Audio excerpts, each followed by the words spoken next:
Hello বন্ধুরা, তোমরা সকলে কেমন আছো? আশা করছি সবাই খুব ভালো আছো। আর আমিও মোটামুটি আছি। তো এখানে আওয়াজ হচ্ছে বলে আমি সেরকম বলতে পারছি না তোমাদের। বছরের শুরুতেই একটা বিশাল বড় ধাক্কা পেলাম। ধাক্কাটা আমার থেকে আমার বর বেশি পেয়েছে। কিভাবে কি ধাক্কা পেলাম, কি পেলাম, সমস্ত ঘটনাটাই তোমাদের সাথে শেয়ার করব। যেহেতু সব তোমাদের সাথে বলি, সব কিছু তোমাদের সাথে শেয়ার করি। তো এখন একটু বেরোচ্ছি, চলো আমাদের সাথে, তাহলে সমস্ত ঘটনাটা বুঝতে পারবে কি ঘটেছে না ঘটেছে। তো চলো যাওয়া যাক। ছেলেকে ঘুম পাড়িয়ে শ্বশুর মশাইয়ের কাছে রেখে দিয়ে আমি আর বর বেরিয়ে পড়লাম। একটুখানি বাজার যাব, বরের একটা পরিচিত দোকান আছে, সেই দোকানেই যাব। তো চলো সেই দোকানে।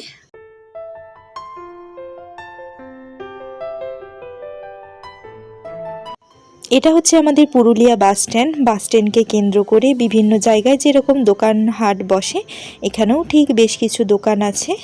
তো বাস স্ট্যান্ড আমরা ক্রস করে গেলাম। পুরুলিয়া জেলা পরিষদ, সকলেই জানো পুরুলিয়া থেকে আমাকে যারা যারা দেখছো, তো সেই জেলা পরিষদের কাছে আমরা যাচ্ছি।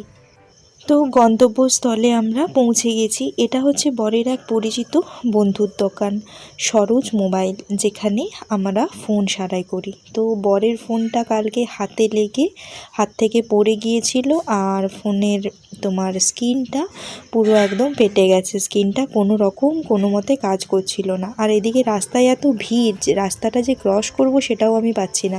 বর ওইদিকে স্কুটিটা দাঁড় করিয়েছে, তো ও জলদি পৌঁছে গেল, আমার পৌঁছাতে একটুখানি লেট হলো। তো যাই হোক, দোকানে চলে এসেছি, ফোনটা আমরা দিলাম। আর ফোনটা সারিয়ে দিতে সেই দাদা বললেন যে 1.5-2 ঘন্টা সময় লাগবে। তো বর ফোনটা দোকানে জমা করে দিল। আর তোমাদেরকে চলো দেখাই ফোনটায় কি হয়েছিল, না হলে তোমরা বুঝতে পারবে না ব্যাপারটা। এই যে বরের ফোনটা, এটা না অ্যাকচুয়ালি আমার আগে ফোন ছিল, ঠিক আছে? তো বরের একটা অ্যাপেলের ফোন আছে, আর এই ফোনটা আমার নতুন ফোন নেওয়ার পর এই ফোনটা বরকে দিয়ে দিয়েছিলাম। এটাতে অলরেডি ডুপ্লিকেট স্ক্রিন লাগানো ছিল, কিন্তু ফোনটা হাত থেকে পড়ে গিয়ে স্ক্রিনটা পুরো নষ্ট হয়ে গেছে। দেখছো, স্ক্রিনটা পুরো ব্লিঙ্ক করছে, টাচটা কোনোভাবেই কাজ করছে না। মানে বছরের শুরুতেই এত বড় একটা যে গচ্ছা যাবে, এত বড় ধাক্কা যাবে ভাবতে পারিনি। তো সেই জন্যই ফোনটা নিয়ে গেলাম। তো যাই হোক, দাদা যেহেতু বললেন 1.5 ঘন্টা থেকে 2 ঘন্টা সময় লাগবে, আমরা সেখান থেকে ফোনটা দিয়ে বেরিয়ে পড়লাম। বর বলল চলো, এতক্ষণ কি করব, আর ছেলেটাকেও নিয়ে আসিনি ঠান্ডার মধ্যে, তাহলে ঘোরারও কোনো চাপ নেই। তো এখান থেকে আমরা সোজা চলে যাব তোমার সুভাষ পার্ক, পুরুলিয়ার বিখ্যাত সুভাষ পার্ক, যে পার্কটা এর আগে আমি অনেকবার এসেছি, বেশ ভালো লাগে। তো সেখানেই আজকে তোমাদেরকে নিয়ে যাব। তো চলো আমাদের সাথে।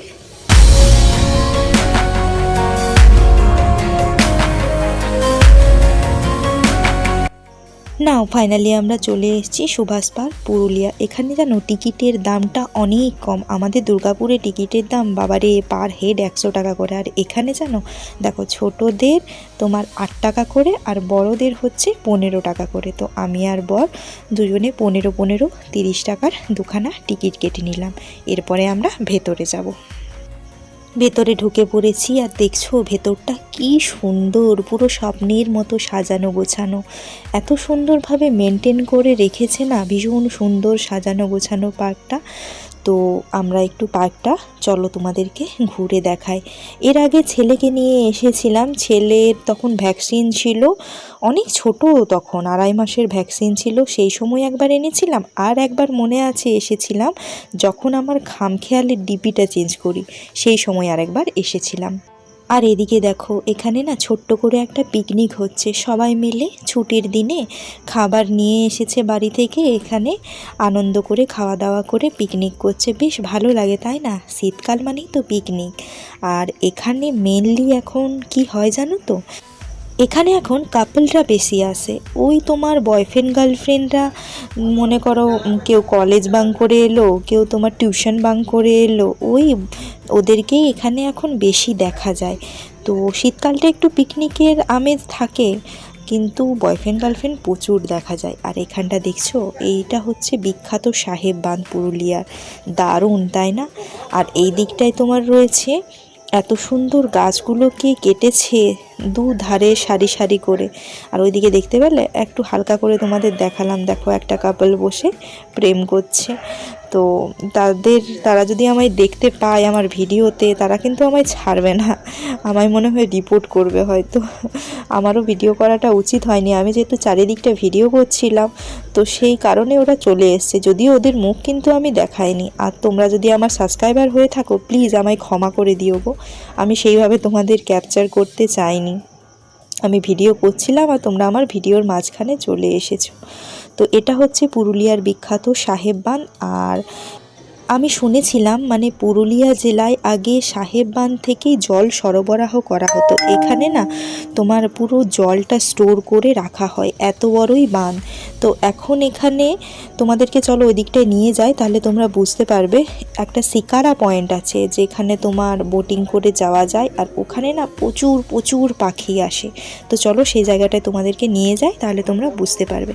আর দেখতে পাচ্ছ দূরে ওই যে সাদা রঙের সূর্য মন্দিরটা দেখা যাচ্ছে। আমার ক্যামেরাটা অত ভালো নয় বলে তোমাদের দেখাতে পাচ্ছি না, কিন্তু সাহেব বাঁধের তীরেই রয়েছে সূর্য মন্দির। ছট পুজোর সময় এই সাহেব বাঁধের তীরে প্রচণ্ড ভিড় হয়। আর ওই সূর্য মন্দির যেহেতু আছে, সবাই সূর্যদেবকে প্রণাম করে ছট পুজো করে। তো এখানে দেখো তোমাদেরকে শিকারা পয়েন্টের কাছে নিয়ে চলে এসেছি, আর একটু কাছ থেকে তোমাদেরকে দেখাবো। তো চলো।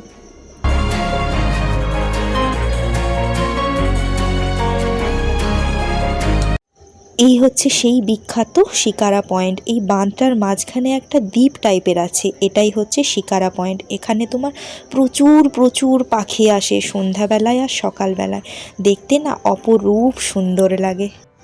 এমন অনেক পাখি আছে তারা বিভিন্ন জায়গা থেকে উড়ে উড়ে আসে, যাদের নামও আমরা জানি না। তো চলো এবারে কিডসের সাইডটায় তোমাদেরকে নিয়ে যাই। এইদিকে হচ্ছে বাচ্চাদের সেকশনটা, মানে এখানে বাচ্চারা একটু খেলাধুলা করে, তাদের জন্য দোলনা রয়েছে, তারপরে ওই স্লিপার রয়েছে, এই সমস্ত নানা রকম রয়েছে। দেখো বাচ্চা বড় থেকে শুরু করে সকলেই এখানে আসে আর দারুণ এনজয় করে। তো ছোট বাচ্চাদের নিয়ে এলে বেশ ভালো লাগে, আমার বাচ্চাটাকে নিয়ে এলেও ভালোই হতো, কিন্তু আমরা তো সাডেনলি এসেছি, কোনো প্ল্যান ছিল না, তাই মনটা একটু খারাপ হচ্ছে। ছেলেটাকে নিয়ে এলে বেশ ভালোই হতো। যাই হোক, বেশ কিছুক্ষণ হলো, আমাদের ফোন হয়তো এতক্ষণে সারানো হয়ে যাবে, আর বেশি লেট করব না, ছেলেটাকে নিয়ে আরও একদিন আসবো।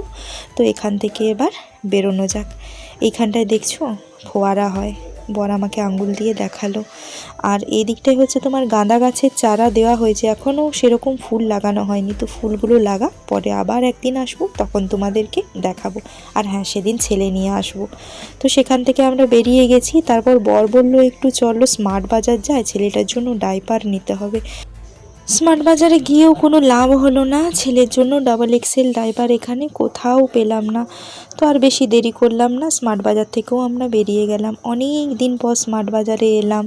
আগে আমরা স্মার্ট বাজার থেকেই শপিং করতাম, তারপর এখন আমরা আর স্মার্ট বাজার থেকে শপিং করি না, ফ্লিপকার্ট থেকেই অনলাইন করি। বাজারে যেতে এখন ঠান্ডার মধ্যে ভালোও লাগে না, তো সেই কারণে অনলাইনেই শপিং করি।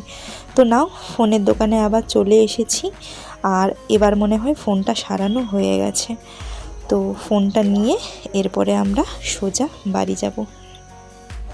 ফোনটা আমাদের নেওয়া হয়ে গেছে, আর সন্ধেও ঘনিয়ে এসেছে, বাড়ি গিয়ে সন্ধে দিতে হবে। তো শীতের বেলা বুঝতেই পারছো কখন যে গড়িয়ে যায় বোঝাই যায় না। আর বেশি দেরি করলাম না, এবার বাড়ির উদ্দেশ্যে আমরা রওনা হলাম।